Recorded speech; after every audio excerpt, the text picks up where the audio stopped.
15 जानेवारी आहे आणि सकाळपासूनच मतदानाला मोठा उत्स्फूर्त प्रतिसाद आपल्याला पाहायला मिळतोय. अनेक समस्या मतदारांना येत आहेत मतदान करताना. आपण त्यांच्याकडनं जाणून घेऊयात. तर तुम्ही या मतदानासाठी आत गेला होतात मात्र पुन्हा बाहेर आलाय. काय नेमका प्रॉब्लेम झाला?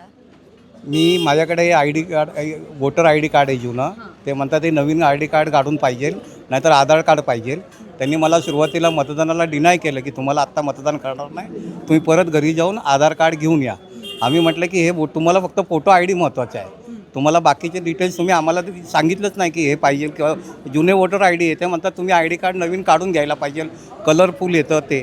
पण आमच्याकडं आता तुम्ही सरकारची जबाबदारी आहे ना की प्रत्येकाला हे ID कार्ड पुरवायला पाहिजे किंवा द्यायला पाहिजे. आमचे काय, आम्ही इथं आल्यानंतर तुम्ही हे सांगणार, तुम्ही स्पेसिफिक कुठं सांगितलं होतं की आधार कार्ड पाहिजे आणि नवीन वोटर ID कार्ड जे इलेक्शन ऑफिसरनी इश्यू केलेले आहेत ते प्रत्येकाने घेऊन यायला पाहिजे. आम्ही तिथं आत्ता वादविवाद झाला, त्याच्यानंतर त्यांनी ते बूथचे मतदारांचे जे इलेक्शन कमिटी मेंबर काय असतात ना, त्यांनी सदस्यांनी सांगितलं ठीक आहे द्यायला हरकत नाही, नाहीतर आम्हाला 10 मिनटं त्यांनी वेळ घालवलं होतं. मतदान केलं की नाही? मतदान केलं, पण माझं काय म्हणणं आहे की असे भरपूर आहे आमच्या घरातले. सपोज 16 वोटर आहे, सगळ्यांनी तेच घेऊन आले. प्रत्येकाला हे असं सांगणार किती वेळ जाणार ह्या गोष्टीला? यांनी याच्यासाठी तुम्ही फक्त फोटो ID मागताय, तुम्ही बाकी गोष्टी कुठले मागताय का? फोटो ID महत्त्वाचे आहे तुम्हाला.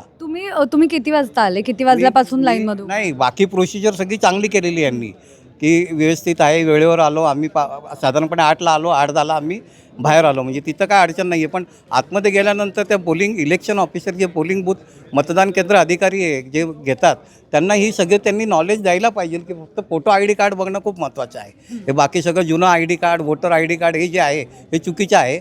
याचा मी निषेध करतो आणि मी प्रशासनाला सांगू इच्छितो की तुम्ही इलेक्शनच्या पूर्वी 1-2 महिने अगोदर या बाबतीत अवेअरनेस लोकांशी करायला पाहिजे की तुम्हाला कायच महत्त्वाचं आहे ते. तुम्ही पेपरमध्ये काय दिलेलं की 8 ID कार्ड कडवी कुठली एक ID कार्ड तुम्हाला चालेल आणि इथं आल्यानंतर म्हणतात हे चालणार नाही. हे चुकीचं आहे, याचा मी निषेध करतो. तुम्ही काय ID घेऊन आलेला? तुम्हाला पण असाच प्रॉब्लेम आला? हो, तसाच आला सेम. काय म्हणाले आतमध्ये? काय म्हणाले? की हे चालणार नाही, आधार कार्ड हवं आहे, हे जुनं झालं आहे. अच्छा, मग तुम्ही मतदान केलं? केलं.